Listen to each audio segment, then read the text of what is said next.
Guys एक simple सवाल, अगर मैं वेबसाइट के सारे पार्ट को ड्यू से बनाता हूँ तो कैसे पता चलेगा कि ये हेडर है, ये फुटर है, ये नेविगेशन सिस्टम है या ये कंटेंट एरिया है? नहीं पता चलेगा ना। इस प्रॉब्लम को सॉल्व करने के लिए HTML ने दिया है सिमेंटिक टैग्स। आज की वीडियो में हम स्टेप बाय स्टेप समझेंगे ये क्या होता है, कैसे यूज होता है और इसको यूज करना क्यों जरूरी होता है।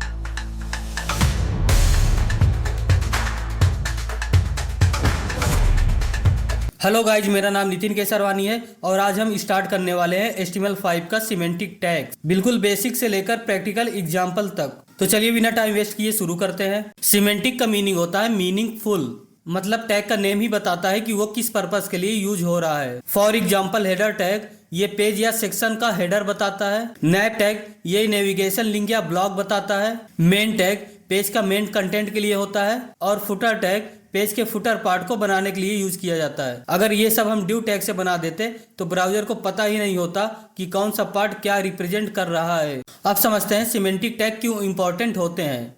गाइस, सिमेंटिक टैग 3 मेजर चीजें इंप्रूव करते हैं। फर्स्ट है एसईओ, गूगल को पेज स्ट्रक्चर क्लियरली समझ आता है, रैंकिंग इंप्रूव होती है। सेकेंड है एक्सेसिबिलिटी, स्क्रीन रीडर अनाउंस करते हैं, navigation region, main content region, visually impaired user के लिए हेल्पफुल। थर्ड है कोड रीडेबिलिटी, आप फ्यूचर में खुद ही कोड देखकर इंस्टेंटली समझ जाओगे कि कौन सा पार्ट क्या है। अब समझते हैं कुछ कॉमन सिमेंटिक टैग्स। सबसे पहला हेडर, इसको टॉप सेक्शन जिसमें मोस्टली लोगो, टाइटल, नेविगेशन होता है। नेक्स्ट है नैव टैग, ये नेविगेशन लिंक का कंटेनर होता है।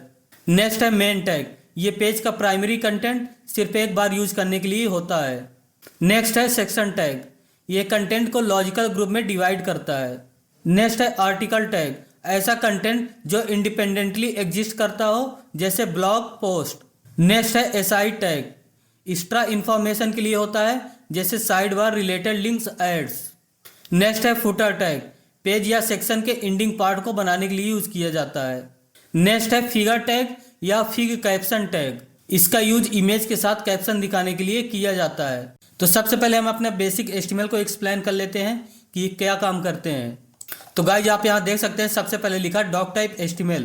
ये ब्राउजर को बताता है कि ये HTML5 डॉक्यूमेंट है और ये लिखना मैंडेटरी होता है।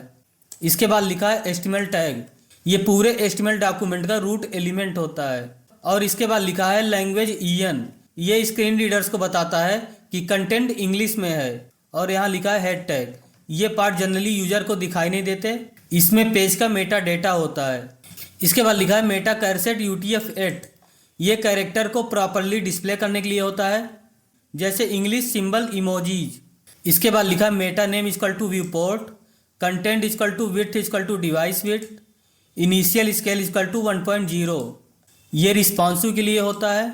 और इसके बाद लिखा है टाइटल, ब्राउजर में जो नेम दिखाई देता है वो यही लिखते हैं। और इसके बाद आ जाता है बॉडी टैग। गाइस, ब्राउजर के अंदर जो सब कुछ दिखाई देता है वो बॉडी टैग के अंदर ही होते हैं। अब जो मैं यहाँ कोड लिखने वाला हूँ उसमें जो टैग्स यूज होंगे वो सारे सिमेंटिक टैग्स होंगे। तो सबसे पहले हम बनाने जा रहे हैं हेडर पार्ट, तो मैं उसके लिए यूज करूँगा हेडर टैग का। तो मैं यहाँ लिखूँगा हेडर और इसको कर देंगे हम क्लोज। अब हेडर के अंदर होगा एक मेन हेडिंग और एक पैराग्राफ। तो मेन हेडिंग हम लिखेंगे H1 के अंदर। एक पेज में हम सिर्फ एक ही H1 यूज कर सकते हैं, ये SEO पर्पस के लिए होता है। तो मैं यहाँ लिखूँगा हेडर पार्ट स्टार्ट और यहाँ पैराग्राफ टैग के अंदर लिखूँगा लोरम 10। अब हम नैव लिंक्स क्रिएट करेंगे, तो मैं यहाँ कमेंट करके लिखूँगा नैव लिंक्स। नैव लिंक क्रिएट करने के लिए हम यूज़ करेंगे नैव टैग का, तो मैं यहाँ लिख देता हूँ नैव टैग और नैव टैग को कर लेंगे क्लोज। अब हम लिंक क्रिएट करने के लिए यूज़ करेंगे लिस्ट आइटम का, तो यहाँ सबसे पहले मैं यूज़ करूँगा UL और इसके अंदर हम यूज़ करेंगे LI और इसके अंदर होगा एंकर टैग। यहाँ मैं कर देता हूँ हैज और यहाँ हम दे देंगे एंकर टेक्स्ट, तो होगा होम। अब इसको हम कॉपी कर लेंगे और 3 टाइम कर देंगे पेस्ट। तो मैं यहाँ कर देता हूँ अबाउट सर्विसेज कॉन्टैक्ट। तो यहाँ देख सकते हैं ये हमारा हेडर पार्ट हो गया कंप्लीट। अब हेडर पार्ट के जस्ट बाहर मतलब यहाँ हम यूज़ करेंगे पेज का मेन पार्ट, तो इसके लिए हम सबसे पहले लिखेंगे कमेंट। तो मैं यहाँ कर देता हूँ मेन पार्ट स्टार्ट। अब हम यूज़ करेंगे मेन टैग का और इसको मैं कर दूंगा क्लोज। अब मेन टैग का होगा एक आर्टिकल, तो मैं यहाँ कर देता हूँ आर्टिकल सेक्शन स्टार्ट। तो यहाँ मैं लिखूंगा आर्टिकल टैग और आर्टिकल टैग हम कर देंगे क्लोज। अब हर आर्टिकल का एक हेडर पार्ट होता है, तो हेडर पार्ट बनाने के लिए यूज करेंगे हम हेडर टैग का। फिर से तो मैं यहाँ कर देता हूँ हेडर और हेडर कर दूंगा क्लोज। अब हेडर के अंदर हम यूज करेंगे एक हेडिंग और एक पैराग्राफ। तो हेडिंग हम इस बार लिखेंगे H2 के अंदर, क्योंकि हमने H1 यूज कर लिया है और एक पेज में केवल एक ही H1 हम लिख सकते हैं। तो यहाँ मैं लिखूंगा H2 और यहाँ कर देता हूँ हेडिंग पार्ट स्टार्ट और यहाँ पैराग्राफ के अंदर लिख देता हूँ लोरम 5। तो यहाँ आप देख सकते हैं आर्टिकल का हमने हेडर पार्ट कंप्लीट कर लिया है। अब हम बनाएंगे आर्टिकल का सेक्शन पार्ट। तो सेक्शन पार्ट बनाने के लिए सबसे पहले मैं यहाँ कमेंट करूँगा सेक्शन, यहाँ कर देता हूँ आर्टिकल सेक्शन 1। तो सेक्शन बनाने के लिए हम यूज़ करेंगे सेक्शन टैग का। तो मैं यहाँ लिख देता हूँ सेक्शन और इसको कर दूंगा क्लोज। सेक्शन के अंदर हम देंगे एक हेडिंग और एक पैराग्राफ। तो हेडिंग हम इस बार लिखेंगे H3 के अंदर। तो मैं यहाँ कर देता हूँ H3 और यहाँ कर देता हूँ सेक्शन 1 स्टार्ट और इसके नीचे पैराग्राफ लिखेंगे लोरम 7। अब इसी आर्टिकल के अंदर हम सेक्शन 2 बनाएंगे। तो इसको मैं कर लेता हूँ कॉपी और जस्ट इस सेक्शन के बाहर कर दूंगा पेस्ट और यहाँ कर दूंगा सेक्शन 2 और यहाँ हेडिंग में भी कर दूंगा सेक्शन 2। तो यहाँ देख सकते हैं सेक्शन 1 सेक्शन 2। अब इस पैराग्राफ के नीचे हम यूज करेंगे एक इमेज विथ कैप्शन। तो मैं यहाँ एक कमेंट कर देता हूँ सबसे पहले। तो मैं यहाँ लिखूंगा इमेज विथ कैप्शन। तो हम इमेज विथ कैप्शन को यूज करने के लिए यूज करेंगे फिगर टैग का। तो यहाँ मैं कर देता हूँ फिगर टैग और फिगर टैग कर दूंगा क्लोज।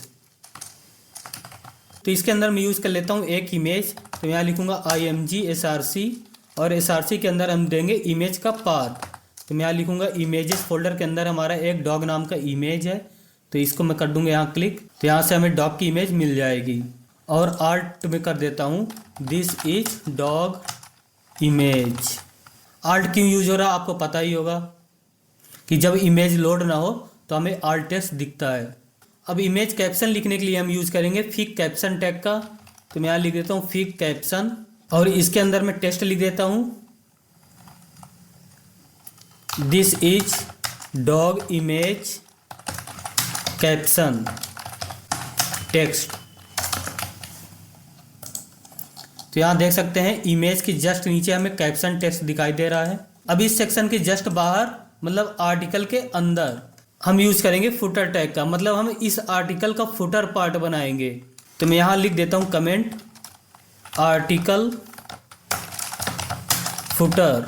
तो हम यूज करेंगे अब फुटर टैग का और इसको मैं कर देता हूँ क्लोज और मैं यहाँ पैराग्राफ के अंदर लिख देता हूँ this is article footer area. तो यहाँ देख सकते हैं टेक्स्ट दिखाई दे रहा है this is article footer area. अब इस आर्टिकल के जस्ट बाहर हम आ जाएंगे। अब हम बनाएंगे साइड बार।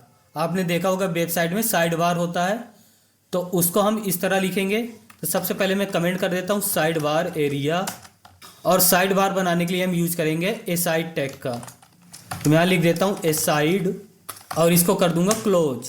तो ए साइड में हम सबसे पहले एक हेडिंग यूज कर लेते हैं। तो मैं यहाँ दूंगा H3 और यहाँ लिखूंगा this is side bar area और साइड बार में हम कुछ लिंक्स बना देते हैं। तो लिंक्स बनाने के लिए हम यूज करेंगे ULLI का, मतलब लिस्ट आइटम। तो मैं यहाँ लिखूंगा LI A और यहाँ कर दूंगा हैच और यहाँ कर दूंगा सर्विसेज और इसको 2 टाइम कॉपी कर लेंगे और यहाँ कर दूंगा कॉन्टैक्ट और यहाँ कर दूंगा FAQ। तो यहाँ देख सकते हैं ये है हमारा साइड बार एरिया और ये इस साइड बार एरिया का मेनू। अब यहाँ से हमारा मेन टैग हो जाएगा क्लोज। हम हेडर फुटर और नैप को मेन के बाहर यूज करते हैं, मेन के अंदर नहीं। अब मैं मेन के जस्ट बाहर पेज का फुटर पार्ट बनाऊंगा। तो मैं यहाँ कमेंट कर देता हूँ फुटर पेज फुटर। तो फुटर पार्ट बनाने के लिए हम यूज करेंगे फुटर टैग का। ये पेज का फुटर होगा, ठीक है। वो आर्टिकल का फुटर था, ये पेज का है और इसको मैं कर दूंगा क्लोज। और यहाँ आप टेक्स्ट में लिख सकते हैं पैराग्राफ के अंदर कॉपीराइट ऑल राइट्स रिजर्व्ड 2025 और इसके आगे आप कोई लिंक्स भी दे सकते हैं या आप फुटर के अंदर सेक्शन वाइज कुछ कॉलम क्रिएट कर सकते हैं जैसा आपको डिजाइन चाहिए।